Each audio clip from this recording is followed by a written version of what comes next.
Good.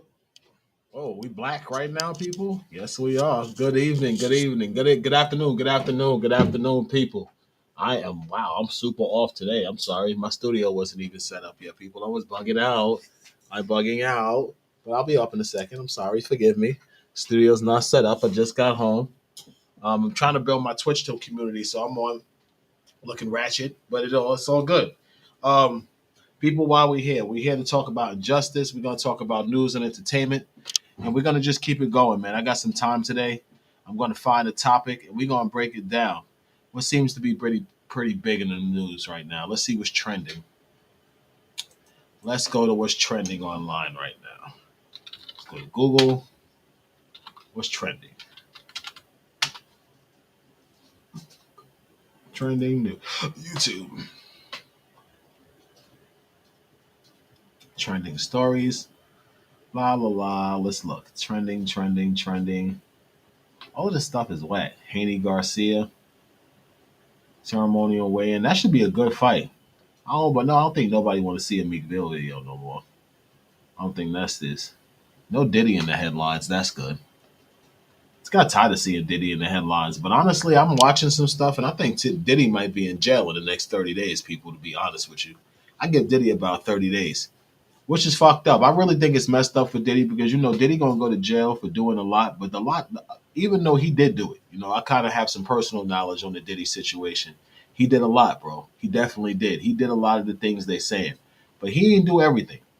A lot of those people out there who was doing things with him, those is people who kind of wanted to do them with him. I'm pretty sure anybody who really knows this guy, because I kind of knew him, he ain't make nobody do no gay stuff with him that didn't want to do it. You know what I'm saying? Like everybody who did that gay stuff with him is people who wanted to do it. He ain't take nobody but those was undercover dudes who liked that type of lifestyle, who got behind the door, behind the scenes with him, and they followed up on it. I don't really think he should be penalized for that, for creating a life of excess. And I think that's what's really coming from kind of like my experience being lied on by a woman to law enforcement. Because I know a lot about that situation, unfortunately. And I'm definitely thinking like, yo, Shorty's capping. Like, yeah, I'm not saying that he didn't beat her. I'm not saying he didn't mistreat her because he did beat her. He did mistreat her. But he didn't do everything that she's claiming he did.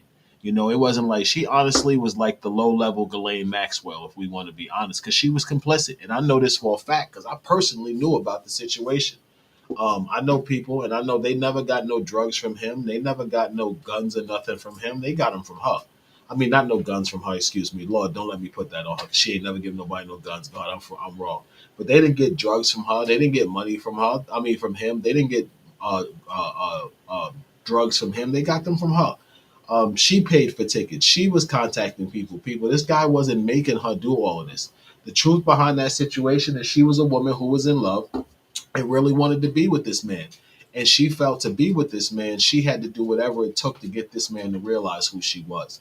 Um, she did this for years, people. She put her heart and her soul into it to show him love, support, show him she'd be there for him, to show him she would do whatever he wanted to be the woman she wanted to be.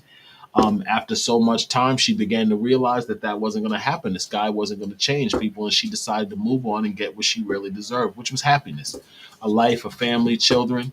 But I think what happened is that once they split and he went back to his playboy ways with a new chick, splurging on a new chick, she got tight, she got jealous, and she decided to do this to come back on dude, to get dude for all of the things that he may have done to her while they were together. I totally believe that.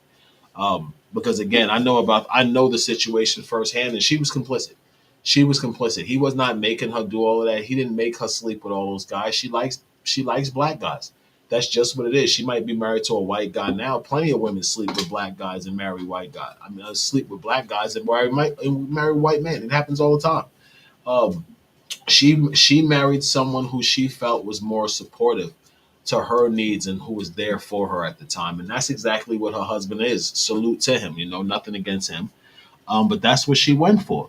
But at the end of the day, to sit back and make it seem like she was just horribly so, I'm not saying that this guy didn't do the stuff she said. God knows I'm not, because again, I know about the situation, and I do know that he did a lot of the stuff she said. She's not lying. He did punch her in the chest. He did hit her in the face.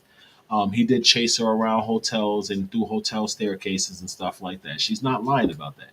but he didn't make her do all of the stuff that they are trying to charge him with. He didn't make her sleep with all of those men. She wasn't just this non-complicit victim that he was saying, yeah, sit down and take all of these penises. That's not what happened.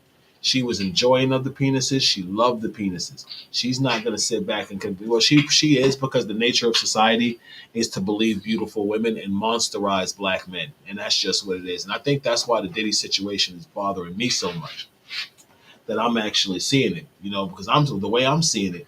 It's like, to me, it looks like he's really, really being attacked, and it's not fair. To me, it's not fair that he's being attacked in such a way for something that he didn't really do. That's not right.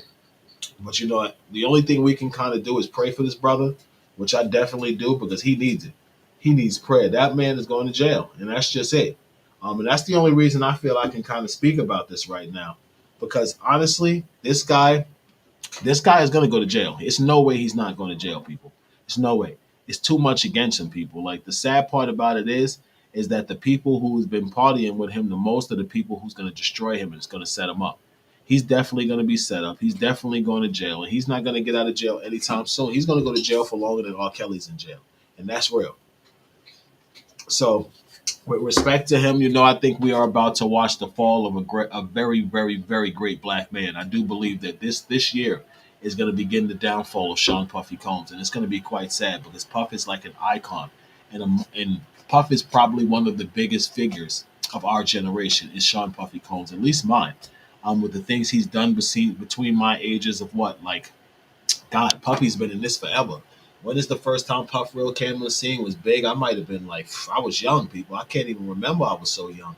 Puff's been in the game like 30 years, people. Puff is the biggest public icon for hip hop that there is right now. To watch Puffy fall, this is going to be something. And he's going to fall. He's going to jail. Guaranteed Puffy's going to jail. Guaranteed. It's going to be really sad to watch Puffy go to jail. It breaks my heart every day that I sit back and think about what's about to happen to Puff, because Puff is going to jail. Now, I'm not saying that he's innocent, because people, he ain't innocent. He ain't innocent at all. But he's going to go to jail for a lot of people who really are just hating on him because they're mad they no longer have the resources or access to his lifestyle, because the lifestyle in itself is a blessing. This is how this guy is able to get all of these beautiful women to have these free calls. He just swarms them, and he drowns them in luxury. Like, of course they want to have sex all day. He's pumping ecstasy and DeLeon and Ciroc into their system. I've been around the lifestyle, people, believe it or not. I was about 20 pounds heavier. I looked like a Zeus model. I was around them, so I kind of saw what was going down. And these women, they're not forced to sleep with these guys. They do it because they're high and they want penis. Much like Cass. Cass was not forced to sleep with all those guys. That is a lie, people. I've seen the situation. I know for a fact she is not telling the truth. And I don't say this because I'm trying to speak up for Puff, because at the end of the day, Puff did dirt. He did do dirt. Unfortunately, they're going to make him pay for the dirt. It doesn't matter me saying that he's not 100% complicit. It's going to mean that it doesn't matter with one or two people coming forward saying he's not complicit, he's going to get off. People, he go to jail. Ain't no way in hell Puffy ain't going to jail. Honestly, if I had to put a bet on it, Puff will be in jail in the next 30 days. I'm really willing to. I'm willing to put a monetary bet on that this guy will be arrested within the next 30 days. And I know for a fact that it'll probably happen. I wish him the best though, man. I pray for the guy, because honestly, the guy might have did what he did, but he's a good guy. He tried. He. I think the problem with men like him that become so successful is that they begin to overindulge in excess, and that excess gets them to a point where they feel that nothing is off the table. They can do whatever they want. They can have whatever they want. They can basically be whatever they want. And what better example of that is him? This is what this guy has been doing since, like, most of us were children, in his 50s or 60 years old, because he's definitely been in the game. He's probably been in the game like since I was like 11, bro. I'm 40 now. So this guy might have 30 solid years in entertainment, which is insane, because he's managed to influence at least 3 or 4 generations of people's children who's coming up who knows who this guy is. He's a model to millions of young black men and women who model black excellence and black success. So to knock this guy off the totem pole, comparing him to Jeffrey Epstein, which I don't think Puff was as bad as Jeffrey Epstein. I got to be honest with you. That Epstein shit was serious. Now I don't know. I'm not gonna say that if he was sleeping with children and shit like that, that's serious. I don't know if he was doing that. I never saw nothing like that. I never saw no little kids around. I would have never stayed around if I saw some little kids. That's for damn sure. I don't play that little kid stuff. But what I can say is that I never saw this guy do nothing, forcing people to make them do nothing. I can't say that. I can't say I ever saw this guy say, "Yo, you better take this." I can't ever say that. That's a lie. Anybody who partied with Puff and did some homo or some homophobic or some gay stuff, they did it because they wanted to do it. That's the truth. If you're not gay, you're not gonna do gay things if you're not gay. It doesn't matter how much drugs you take. If you're not gay, you're not gonna do gay stuff. Alcohol ain't gonna make you gay. Money shouldn't make you gay.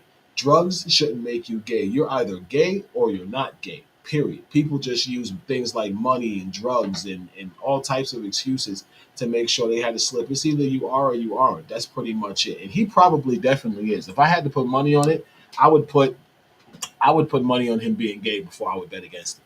That's for sure. Because I even saw things that had me question, like, wait a minute, this guy might be kind of funny. So it is what it is, people.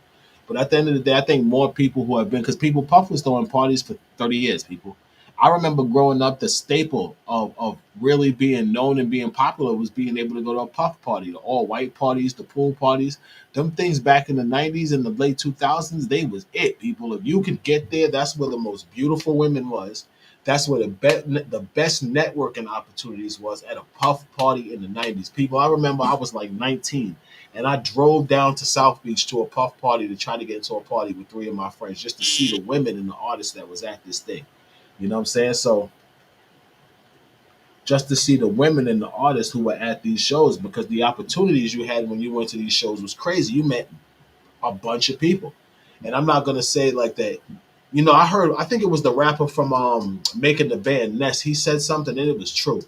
Like that whole homophobic, I guess, like setting, you got to be invited to that. That's not what you see when you go to these parties. When you go to the parties, you really see women chilling and stuff like that. You don't see that stuff. That is some like backdoor. I wouldn't even call it Illuminati.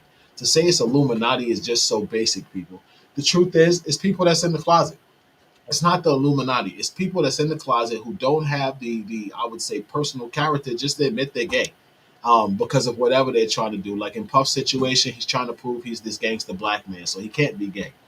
So he'll never admit to he's gay. But come on, people, with all the stuff going around, with all the rumors been going on for years, ain't no way in hell he ain't gay. It is what it is. He might as well just own it. If he had owned it, he probably wouldn't be in half the trouble he is now. Because the truth is, like, even when he did have people sleeping with Cass, I always thought about that. Like, yo, she's beautiful. What type of dude lets a man pipe down this? This woman is a goddess. What the hell is wrong with this guy? I never understood that, people, but I never will either. And I don't think it was for anyone to understand. Who can understand the whims of a rich man who has everything at his disposal he wants? Again, people, when nothing stops you, when you have no limit to what you can receive, you're going to have no real limit to what you want unless you put certain reins on yourself to check yourself and hold yourself back. You have to realize the dark side that the money and the power that you gain also creates in your life. And I think the biggest problem that this guy had is that he forgot that. He lost the ability, excuse me, he lost the ability to separate between the reality world he was living in and the make believe world of the persona he created. All five of them, I think, from the Diddy to the Puff to the I don't remember them, but there was a whole bunch of them. To now love, that's like three or four of them people. So each new persona comes with something. But again, people, we just gotta pray for him and we gotta hope the best, man. If this man got friends, they need to start coming out and speaking for him because he's about to be done. I just saw something today and it was like, damn, this dude's going to jail. He got about a month. I saw it today and I was just like, wow, that's sad. I'll be honest. I'm gonna be sad seeing this guy go to jail because this is fucking Puff Daddy, people. How does Puff Daddy go to jail for something like this? This is like watching. This is like watching what's his name, Pee Wee Herman, go to jail, people. This is like watching Pee Wee Herman from when you was a kid go to jail for jerking off in the movie theater. That's how bad this is, yo. Puffy going to jail reminds me of when Pee Wee Herman got exposed for jerking off in the movie theaters back in the 80s and the 90s. You know what I'm saying? Like Puffy shouldn't be going to jail for this. But people, you play stupid games, you win stupid prizes. You make mistakes, and those mistakes can catch you. And I think this is the mistake that might catch him. So we're gonna do 15 minutes. I forgot to put we got to keep going because people, all of this is about victims' rights. This is why I'm up here. This is why I'm talking about this. This is why I'm trying to create the content and the following now on Twitch to do this. So I got this podcast, people. We ask for anything, $1, $2. Anything just so we can fund some programs that are going to focus on advocacy to advocate for victims of domestic violence who are completely abandoned by law enforcement. Now, to talk about that strategy a little bit, what I'm going to say is what I intend to do with my organization is that I intend to actually pay for attorneys who can advocate to district attorneys and possibly help offenders who are just screwed or who are not receiving the resources that they're supposed to receive. Because people, if law enforcement is after you, and if you're a victim who can't get anything effectuated because law enforcement won't help you, then you really have a problem.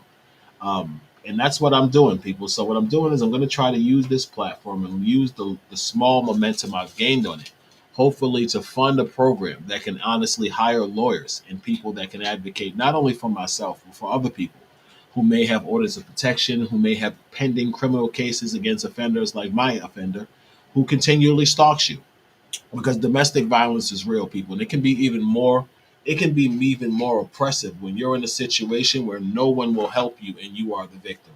People, God, it can be the most frustrating situation in the world, people. It will tear you apart. It really will, people. I'll tell you, there were days where I honestly was on the verge of crying. And again, I think I said it a couple of weeks ago. I actually broke down in a New Jersey Superior Court because of how badly and how frustrated I had been treated by by the process as the victim. Um, it's wrong when law enforcement doesn't choose to give you the rights that a judge awarded to, and they deny you that rights through manipulation, through deceit, and do just basic trickery, people. Because honestly, the job of a good attorney, with no disrespect to attorneys, it's actually a profession I really admire. The job of an attorney is to lie. The better the liar, the better the attorney. People, an attorney is kind of like Star Wars with the Jedi and the Sith. A good attorney is like a Jedi, and a bad attorney is like a Sith because of the power that the knowledge behind this structural thing called the law gives them. When people ascend to positions of district attorneys, they are responsible, or assistant district attorneys, excuse me, they are responsible for maintaining the law of the society or the municipality for which they serve. So they in themselves kind of become Jedi Knights or Siths within the organization. Now you have the good prosecutors who actually, I don't even know if there is a good prosecutor. I got to be honest, people, but there are. We can't say that. We can't say that every prosecution is wrong. There are people out there who do horrible things that need to pay for them, and there are prosecutors who do their job and put those people away for a long time. And I think as members of society, those are the prosecutors who we truly hold as people of value, people that matter, people that are going to do things that are going to keep us as citizens safe within society. But then, people, you got those prosecutors that will falsify records, that will manipulate witness statements in order to create the situation they need for a conviction. And although, people, in fairness to prosecutors, a prosecutor's job, people, and here's the truth that I've learned, and it's a hard truth that I have to accept, that I'm going to look right in the camera and say, ladies and gentlemen, here's the hardest truth that you're going to have to accept about dealing with a prosecutor, is they are under no obligation to clear your name. Exactly the opposite. A prosecutor's job is to prove you're guilty. That's it. It's not their problem. It's not their ethical code of conduct states that they're supposed to do what's in the interest of justice, and that they're supposed to utilize information if they find out that this information is can exonerate a I'm sorry can exonerate a possibly innocent defendant. Yes, they're supposed to do that. But for the most part, they don't do that. For the most part, what they do, a prosecutor, is their job completely and 100% is to prove you're guilty. They don't care about one shred of evidence, that it has to be some real sharp for them to say, we can't prosecute them. Because that's not their job. They get a case in front of them, and that case in front of them is kind of like a lawyer, a defense lawyer, whose job is to defend. Their job is to attack. So they're like bulldogs. They get a case in front of them, and a good prosecutor's like, rah, they go right at it because they want to get you. That's what it's all about. Now, people, they may know that you're innocent. I'm going to say this again. They may 100% know that you are innocent. They are under no obligation to not convict you. They are under no obligation to give you a lesser sentence. They are allowed to give you what you will accept and what they can get away with. Period. And they'll give you that. They will give you that because they only need the number of a conviction, because a conviction shows success in the criminal justice process. Non-conviction shows that there may be a problem in the criminal justice process and they lose funding. So if a prosecutor's office can keep their conviction rate high, 80, 90%, it means overall the effectiveness of that prosecution office is worth the amount of dollars and manpower the state is investing into it. This is why prosecutors and district attorneys work so hard to keep their conviction rates high. They do this in a number of ways, people. They do this by not dismissing cases, for one. Two, they do this by prosecuting cases that they know, a lot of cases that they know that they can force into people copping out, because people, a cop out is a conviction to them in whatever form it might be. It doesn't hurt their dismissal action, even if they use some forms of dismissal like adjudicated dismissals.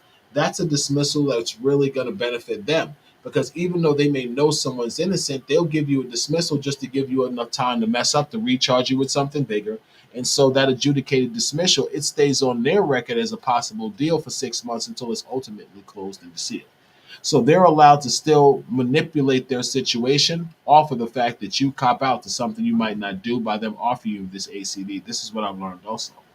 People, I fight prosecutorial corruption because I'm a black man who's unfortunately gone through it many times. So on my unfortunate and my unfortunate displeasure, I've gone through it more times than even now. Now I'm being stalked by a woman who's from Staten Island who is obsessed and harassing the hell out of me.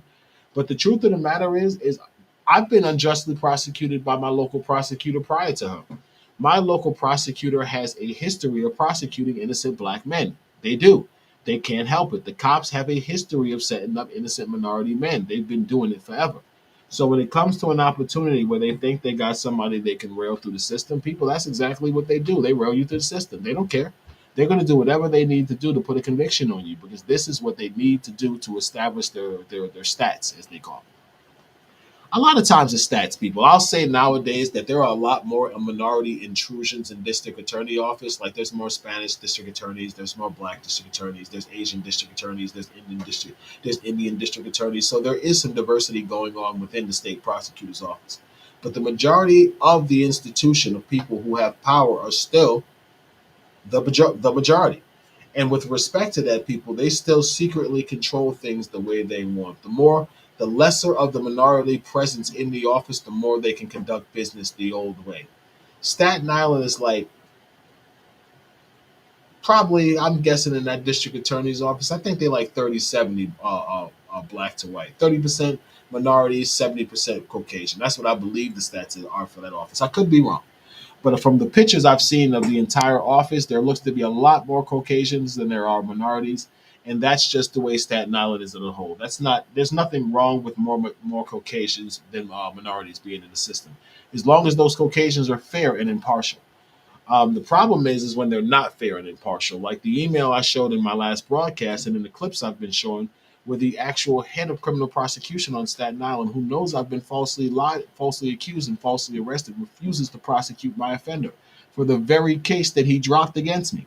Um, People, that shows you a level of intrinsic community corruption that is not impressive, people. It's actually kind of sick, and it's a problem. And it's caused me to wake up enough to say, you know something, Clay, and they coming after you anyway. They're doing anything they can to slander your name and do these evil things to you, brother. Why don't you just tell the truth?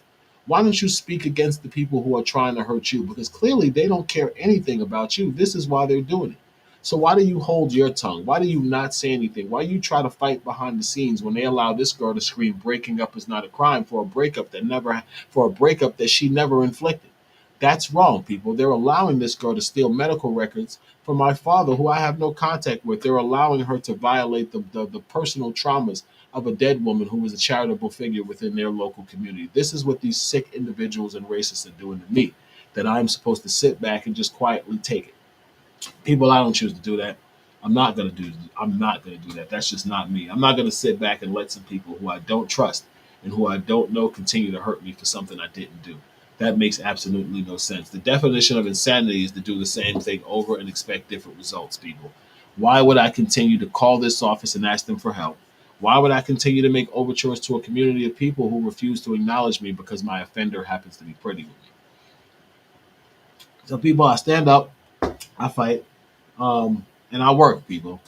And I know through work, through advocacy and the truth, something that I learned from my mother, whose image ordains the logo behind me, people, that I will get the results I want. It may not come today, it may not come tomorrow. But one day, one of these broadcasts, I'm going to say something where somebody's going to look at this and say, you know something, this guy is right. And they're going to say, you know something, let me reach out to this guy. And me and whoever that person are going to do great things. And then guess what? Me and more people are going to do great things. And then me and more people will. Because my mission is real. My mission is for people who are being lied on, for people who are being falsely accused and horribly harassed, for people who are being financially and socially attacked by people who they once cared about, who are angry that they left them, like myself. People, the truth of the matter is, my ex-girlfriend can try to use her image and her beauty as much as she wants. She's a rotten person. For anyone who doesn't believe me, you can simply go to francinaevans.com and look at the site yourself and listen to the recordings of her admitting that I never touched her. Because in order for you to truly believe this woman, she should have some type of credible statement to say, hey, wait a minute, this guy did this to me.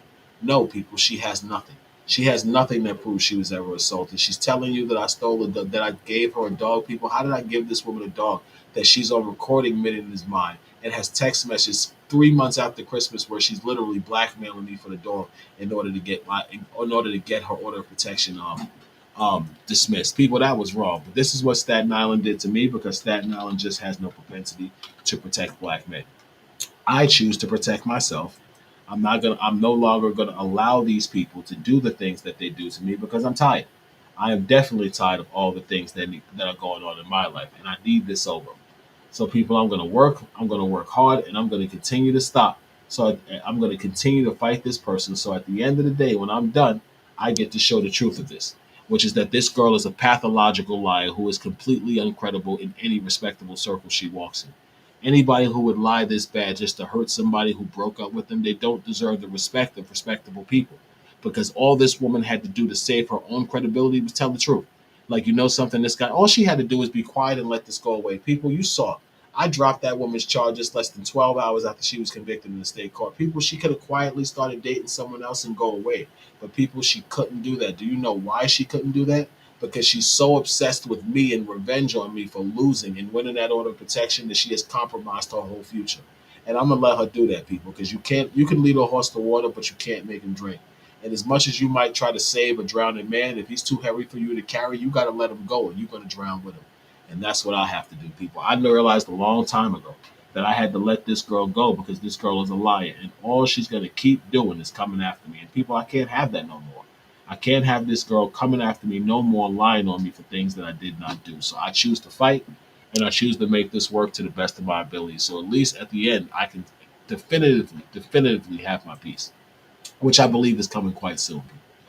Support the fight for racial injustice. Support the fight against local prosecutors who abuse their power and go after innocent people. Because again, people, we really need to stop this. It needs to get to a point where everybody realizes what's going on with liars like my ex-girlfriend and anybody who would abuse law enforcement, and domestic violence law to harass another person. You might have an ex-boyfriend or an ex-girlfriend who gets mad at you and decides to start filing false police reports on you. Ladies, you know your ex-boyfriends do that. They get mad. They realize you're dating a new guy. They can't beat the new guy, so now they want to stop trying to get the guy arrested for a fake assault because they pick a fight with him. That's happened to a bunch of women I know. This is not something that has commonly happened just to me. I know there's plenty of people out there who have dealt with grimy ex-partners who do things like what my ex-girlfriend did to me. So what I do is I ask them to reach out. And I asked them to stand with me. You don't even got to stand with me. You can tell your tales. You can wear the skeezy and come online and just tell your story of how your ex did some foul stuff to you that got you arrested and got you charged. Talk about your experience. Talk about the months or the years you went through false prosecution for stuff that you had recordings or video footage that you didn't do. Because see, my ex don't have that. My ex don't have a recording or a video that says, "Hey, listen, oh, I love you and I lied on you." She don't have nothing like that. But people, I do. I have a recording where she tells people flat out that it was my dog and she stole it from me. People, I have on tape admitting that her family was harassing the hell out of me. People, why doesn't she have anything like that? That's the question. People, you see the GoFundMe. Fight racism, fight injustice, fight prosecutorial unethical conduct, and fight malicious prosecution, people, because one day it could be you, one day it could be your son, One day it could be your daughter. It happens to women too, people. Sometimes you got a beautiful daughter. She get a bum boyfriend that don't want her. She'll chase him all the time. This is the story that this family is trying to break on me. Even though people, I got recordings of leaving this woman. I've done everything to get away from her. There's no way a state court would have issued me a final no contest 1,000 foot stay away from a woman if I was the offender. No way. No way they would have done that, people. No way a man gets a stay away order for 1,000 feet against a woman. If she has not done something that can convince a court she's a physical threat. People, my ex has no criminal record as of yet.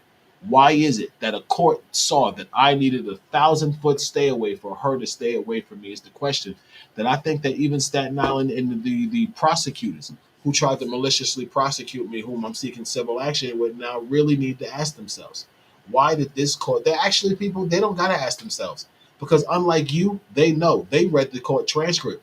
They know the exact reason why that judge convicted my ex girlfriend. So Staten Island actually does know. Correct me and let me say that right. They do know what happened. They know exactly why they was convicted, that she was convicted. They know the grounds by which she was convicted. They know the rationale why the judge gave her 1,000 foot keep away. People, Staten Island District Attorney's Office knows all this. What am I talking about? They got the transcript that proved Francina was lying, and they dropped my criminal charges. That's why my criminal case was dismissed October 30th. But people, it's a hard fight. It's expensive. Filing Article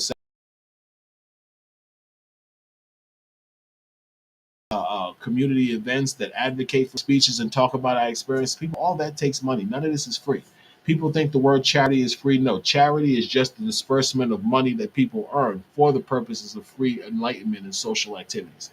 And I think when people understand that, you become a better charity manager when you realize that the money is truly in place to help people do good. So, what I would like to do, people, is I would like to create something that does not exist, which is a program with the legal resources to reach out to prosecutors to find out why they fail victims. Because there is no program where advocates can call in and give a file to a district attorney to give a file to a lawyer and say, hey, listen, I got this order, or I got an order of protection against my ex-husband, my ex-boyfriend. He keeps harassing me, he keeps violating, and the DA won't do nothing. A victim has multiple reports, proof, videos, screenshots. The DA won't do nothing. People, I'm not the only person this happens to, but I am going to be the first person to stand up and make sure it stops. I'm going to do everything in my power to make sure I spread awareness to what Francina Evans did to me, the Evans family did to me, and corrupt law enforcement on Staten Island through bigotry and racism did to me. People, I'm tired. I went through this for too long, people. I did everything right. Everything right. I did. And I'm constantly spit in the face by the racist system that is empowered by Michael McMahon in Staten Island. People, I didn't do anything to this girl. Nothing to this girl, people. They knew I didn't do anything to her, but just so they could just so they could defame me, just so they could help slander me, they arrested me and charged me with an offense they knew I didn't do. So, people, I'm fighting back. This is my story. This is my struggle. This is the GoFundMe, people. It takes a village to raise a child, and it takes a community to commit real change. Let's just commit some change in our community. Let's stop racism. Let's fight the prosecutor who we all know is the problem in our community, and let's stop all of this. On behalf of justice, welcome to Twitch. Yo, people, if you're on Twitch, like my live. I need some Twitch followers, please. Let me get like 5 followers so I can start this off because I'm new to the platform. But people, the community is there. It's not a topic you want to talk about, but it's a topic you need to talk about. Because if you date, whether you're gay or straight, you're gonna date an asshole one day, God forbid, that's gonna do something like this to you. You're gonna date the wrong person unless you're just one of those fortunate people that marry the first person you meet. And if you are, I salute you. That is a love that you need to foster and keep. But many of us want to find the right person, and we play the field. So you're bound to run into someone. They may not be as bad as my ex, but it doesn't mean you're going to run into someone who is not a monster. People, I ran into a monster, and my job is to stop this monster so I can move on with my life. On behalf of Justice and Operation Rock, thank you, people. Enjoy your Saturday.